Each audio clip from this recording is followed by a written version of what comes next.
Hello once more, and we're still on our coverage of the AFCON 2023, coming you live from my own living room. I still have the sport bishop or slash the sport prophet slash the sport doctor with me, Nonso Arinzechi. Nonso, you're still here, and I'm just so excited in having you. Whenever I see your face, I just marvel because people always talk about you online, and some of them call you prophet of doom. Some of them call you all sorts of names. But your business is all about talking about sports, and it's good once more to have you here. Let me not flatter you too much, but it is what it is. Thank you very much for having me.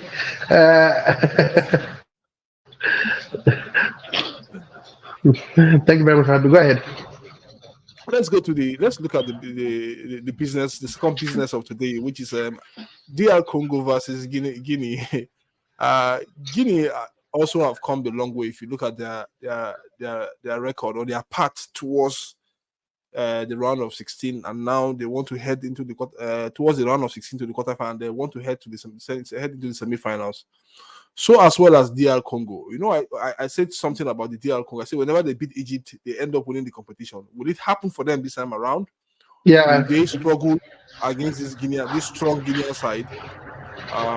Also, will the Guineans also be too strong for them? But let's see how this match. We want to look at how this match will pan out. Me and also and the rest of you as well. Let's look at how the match will pan out. Okay. And also describe these two teams for us and tell us what they bring to the table as they meet tomorrow in the quarterfinals or the second quarterfinals of the African Cup of Nations 2023 being played in Ivory Coast. First of all, I think both teams are evenly matched. I'm going to be sincere with you. There is no bigger country among the two. Like you did say, I don't think any of them have won the African Cup of Nations. DR Congo. Congo have won it. Look like a bigger. They won it before. They won it when they were Zaire. Yes. Yeah. Exactly. So not as DR Congo anyway. So it tells you that they're evenly matched. I think both of them have had their glory days, you know, when the DR Congo had the likes of the Kiriyabas of this world, you know, but it at times have changed, you know, the Mbokanis of this world. But now they've got the new young players who have decided to, you know, to write history for themselves, the likes of Gay Kakuta, Wiza, and of course, Bakambu, Cedric Bakambu, who we saw how well they partnered, the three of them partners in the attack for DR Congo. For Guinea-Bissau, you would have expected them to build their team heading in this tournament on Navigator, somebody known as Deco. But unfortunately, he has been a big part player. I think he played in the third game, and then some part of he came in. But when he came in, about the sincerity, you see, you don't buy experience in the market. When he came in the round of 16, he was the reason why they could break down a stubborn Equatorial Guinea. They started holding the ball, started creating a lot of chances, and then the Subudayo happened just at the 90 plus 8 minutes to break the hearts of the Equatorial Guineans, who were expected to get through this team. So I think to me, it's evenly matched. There is no both teams were giant killers in the round of 16. How can they kill? Then when to David's fight, you know what do you expect? There's no giant here, so they have to they have to fight each other and beat each other. But I think Congo are the favorites because of the way they play. Exactly, they are favorites of how they play. They play an attacking kind of football. But like I said, I've listed the three players who does that very well. They have a good experienced head at the back in Charles and Bemba. They have a good whipper as well with Muklenga in goal for them. So they have some experienced players in defense, experienced player in midfield, experienced player in attack, and they have a good goalkeeper. For Guinea-Bissau, they've got goal scorers in attack. I think that's their strength. They've got Isufa, they've got Gurasi, the guy who's scoring goals with Abandon the Bundesliga for Stuttgart, and of course we all know who his name is. He is Nabi Keita, the creative maestro in the midfield, who at one point was in the books of Liverpool in the EPL. So different styles. One team play total football. They defend total defense, total attack with this DR Congo.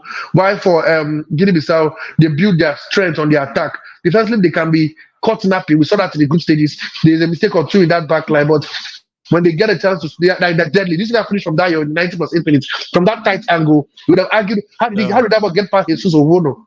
But it is Dio. He flicked the ball with his head, finesse, swagger. The finish was exquisite, and the rest was history. So, like I said, on paper, they're Congo are the favorite because of what they've done in the history books, how well they have played. But right now, you put them apart, they are evenly matched team. I don't think anything will head into that game and say, oh, we are favorite. They're both evenly matched. I think, fortunately for them, they are both underdogs, so there is no giant to kill. Like I said, they have to battle. But if you look at the style of play that Congo has so far, you want to tilt to GR Congo. Why? Because they look like a more compact team. They look at the way they held Egypt. They show that they know how to defend. They're not pretty. They're not flamboyant, but they're effective. What they do is they know how to cut off your line of attack. They may not score as much themselves because I thought with the red card to Egypt, they should be the team piling the pressure and not soaking it. But with the red card, they were soaking the pressure and playing for penalties. And until we passed the goalkeeper who scored that winning penalty for them, past Gabaski. So I don't want to go to that one. Who got his bottle? But his bottle failed him that day. So it's a different ballgame altogether. For me, I think Congo are better team because they are compact. See, I always believe in this theory. I know you know I believe in it. That attack win you games, but defense win you tournaments. And on paper, Congo has got a better defense, led by Chancellor Bemba, who was 1 point was in the books of Newcastle in the Premier League. But for Guinea, their strength is the attack. And if the attack don't score as much goals and they concede, they could suffer. So that's what we've seen at the AFCON. We head into that game with so much belief that they can play smash and grab. You know what I mean? Just get a goal and then defend. But don't rule out this Guinean team because they can also score goals. They've shown they can score goals, and they've got players who can do that as well. Okay, they got players who can do that. Going to this match, and with respect to team news for these two sides, you might agree with me that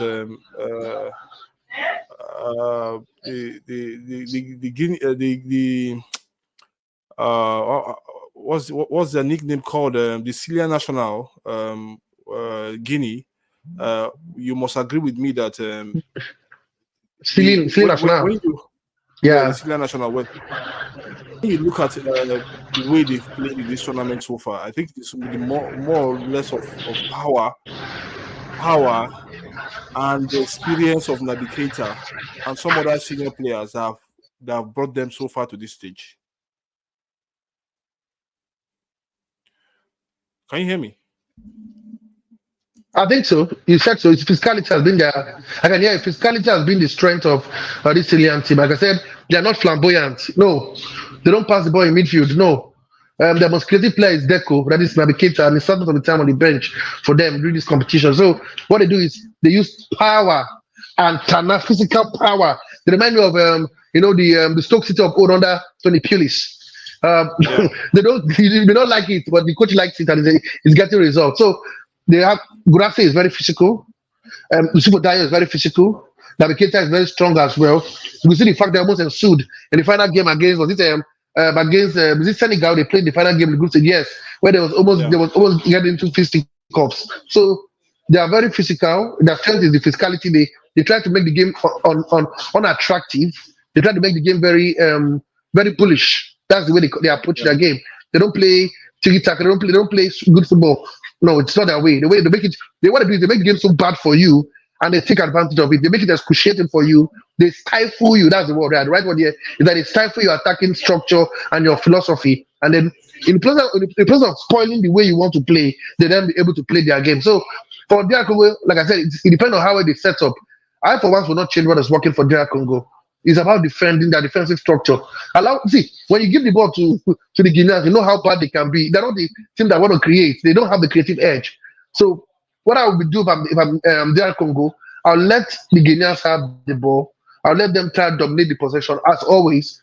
But they can't create anything. We should have the AFCON. So and when you get your chance on the counter attacks with the players, with the speed of Bakambu, the speed of Wisa, and the creative mind of Kakuta, who was playing for Chelsea, you take due advantage of that one. That's how I think that goal should set up for this and Guinea. they make the game more petty, more pretty, frustrate the DR Congos, force them to get into fights. After all, they've got some hot head like Charles Mbemba in that team. So if they can get a hot head or two, get a yellow card or a red card, they bleach them by a number or two, then they can exploit it. That's where the Guineans do play their game.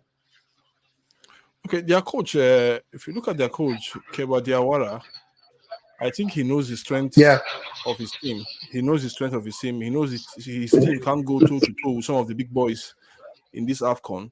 And that is why when you look at the way he has set up his team, more defensive, with a lot of structure and layers in that team. And that is why they've been so difficult to do. They got trashed 2-0 by Senegal. But they've been so difficult to break down. They've been so difficult to break down. The Cameroonians couldn't break them down. The Senegalese took a whole lot of while to break them down. We saw their match against Equatorial Guinea. Also, the Equatorial Guinea, despite even having a penalty, couldn't also break those guys down. Do you see the Congolese meeting the same fate in this match? It's possible. Like I said, that's how the Guineans play. They can't play another way. What they do is just frustrate you. Try and kick you, push you. Make it petty. Sometimes you may say it's petty, but it's how they play. They let you play on the edge, where they exploit it. It's as simple as that. There's some players who don't play when they're angry. You're like Victor Osimhen, when you try to frustrate him, you pinch him, you push him, he's all over the place. That's how Guinea play. So they did it to Senegal. It did not really work. Senegal found a way to snatch a victory late on in that encounter. But they did it to Equatorial Guinea and it worked. And that's why they're in the round of they run the last 8 of the competition. So for me, for Guinea, you can't learn how to play Twitter in the last 8. It's not possible. They will stick to what works for them. And this time they have to be very the funny thing about the knockout series that is luxury of penalties. They could play this way, force extra time, play the same way, force penalties, and win. And they are truly allowed to do the semi-finals. See, it doesn't have to be pretty. I keep saying it. These are knockout stages. Guinea can play for penalties. After all, we saw from videos I saw from that training camp, they were working on penalties. They could just frustrate, like the way they did to Equatorial Guinea. Drag it all the way, the penalties, and win. And you will not argue. The books will say they beat you. They will not say they beat you on penalties. The book will say you were knocked out. You pack your bag and you travel home.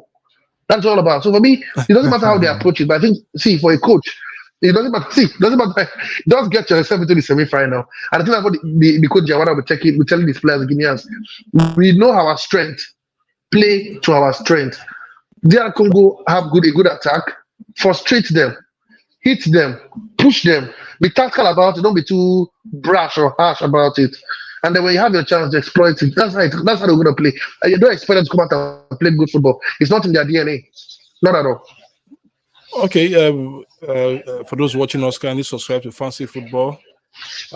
Also, kindly comment and share our videos as well. Let's look at their last 6 matches in all competition and their last 4 matches in AFCON. For DR Congo, they have 3 draws. They also drew their group matches as well, and they had a win in against Egypt. Funny enough, it was not only Egypt that had three draws. DR Congo had 3 draws in the group stage. They were able to qualify. They had a win in the quarterfinals against Egypt. In their last 6, they had another draw against Egypt.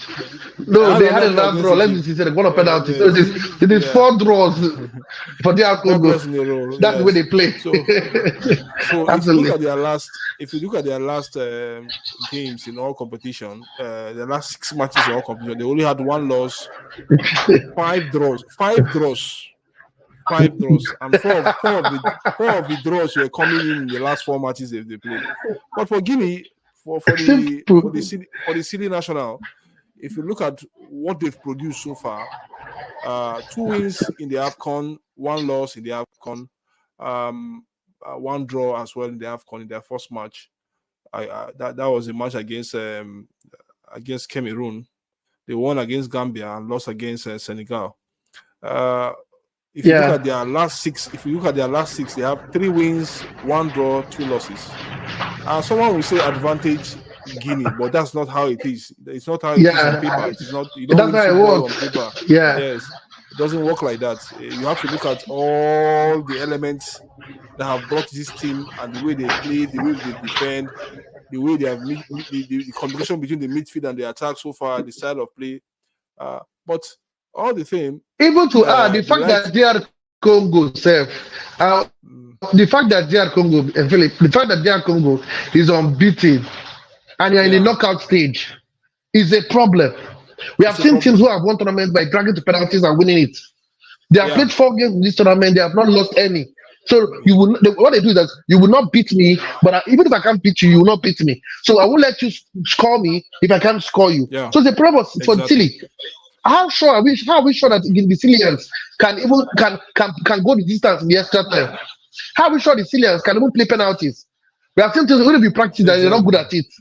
So the Yeah, fact that these guys are not even losing games should be a problem for Guinea. Yes, Guinea are winning matches and losing games. They will tell you two wins is better than 3 draws. But at the end of the day, you don't want to lose. Losing has a mentality. The same way winning has a mentality. You don't want to lose a game because losing can be contagious. So for me, yeah, it it's is. like I said, it's quite dicey, quite even. But you can't tell me that the Sicilians are dumb, are dumb because not winning games is contagious as well as not really losing games at all. 4 games in the competition, then they played Egypt in that run. They have played, excuse me, I think they played Ghana, if I'm not mistaken. They played some top teams in that run, Yeah. and they've not lost. It's something you should commend. Absolutely. Okay, it's something we should commend. We'll commend them because they've really done well. They've really done marvelously well when it comes to this Nations Cup. When we look at their head to head, the head to head of this team now, going to the head to head of this team, they've met 7 times in all competition. Congo are leading with 4, Guinea with 2 wins Yeah, and 1 draw for yeah, either of them. So that's which gives that's why I said it's not all about the number of wins you have on or in your last 6 matches, but depends on also the head to head between these 2 teams. And when you look at the head to head, the Guineans yeah, have the upper hand going to this. It doesn't really mean that they will win the match. It absolutely. means that have more Mm, chances to win that match. And the bookmakers are to predicting win it, exactly. that. I think one bookmaker is predicting a 1-0 scoreline for Congo, and the other bookmaker is also predicting a 2-1 win. But for me, I think before you get your crystal ball ready, we Yeah, have to know quickly. that it is a team. Yes, it is a team that comes to play. It is a team that has the heart, and it has shown in this Nations Cup teams with heart, teams that come to play are the teams that win games. It is not from the bookmakers, and it is also not from our predictions as well. That's what it is. Simple. I think the winner of the competition has to come from who wants it more. On paper, we can Yeah, do our permutations and draft everyone want to draft. It's who wants it more. Guinea and exactly for me are evenly matched. Guinea yeah, looks like a better team on paper because the bookmakers are the head to head and the games they've played. But wow, we've seen this tournament that if you don't lose games, if you don't lose games, you don't get knocked out. If you don't lose games, you qualify. So for me, yeah. this is my sincere take. Both teams, anybody can win. But like I said, it would come down to who will fight. It's about fighting here. It's not about quality. They look evenly matched. It's about who will fight, who will lay it all on the pitch of play, and who will give it all. Mm. Don't forget, it's been a long time, but either Guinea or DR Congo has got to the semi-final of the African Cup of Nations. So who the players ask them who wants to make history for the country? And that's a big question. So I think it comes down to who wants it more. Forget about the competition, forget about the bookmakers. If it's Nigeria, I think the gulf is much between Nigeria and DR Congo, or between Senegal and DR Congo. The disparity is not that big. So it can the pendulum can swing it that way. Okay. Well, finally, where does your pendulum swings now? Or rather, where is your Funny pendulum enough, my swinging? pendulum takes. I think DR Congo will get to the semi-finals, but there'll be. I think the DR Congo will get to the semi-finals. I think they should get to the semi-finals, but to be a draw in 90 minutes, that game could be decided in extra time or penalties. But I think DR Congo will just sneak it. It will be a drabby game. Expect a drabby game. Expect both teams to cancel each other out. Expect a low-scoring game, if you ask me. But I don't dare. I think DR Congo will just sneak it in. Maybe a 1-1 draw after 90 minutes, and DR Congo to win on penalties or extra time. But I think DR Congo will get to the semi-finals of this competition. Okay, the sport doctor have said it all. The DR Congo should get to the semi-final of this competition with a 1-0 win or a win on penalties. Let's see how it happened. Let's hope that the crystal ball of the sport bishop is really right at the end of the day. It's clear. It's really clear. It has to be. Absolutely. It has to be. Absolutely. Thank you so much. Thank you so much. Thank you so much. You can see that our channel is having a new look now, a little bit. So we are just trying absolutely. To ensure that we bring you the best quality that is out there. We have to match up with the big guys like TalkSport and Sky. Hopefully. So, yeah, exactly. We are coming. Okay. Hope they are hearing me. We are coming. We are coming. Yeah. So I also want our viewers to join us this evening. Hopefully, the sport doctor will be with us. When we'll have a 30 minutes interview with Brenda Shima from Ivory Coast. She will give us the real updates that we need. An Inshinga, Inshinga from Ivory Coast. Yes, she will give us those updates. So we will be here by 8 p.m. this evening, to look at to talk to her. So thank you so much for watching. Thank you for being with us, the Sport Bishop. We'll see by 8 p.m. this evening where we'll have Shima with us.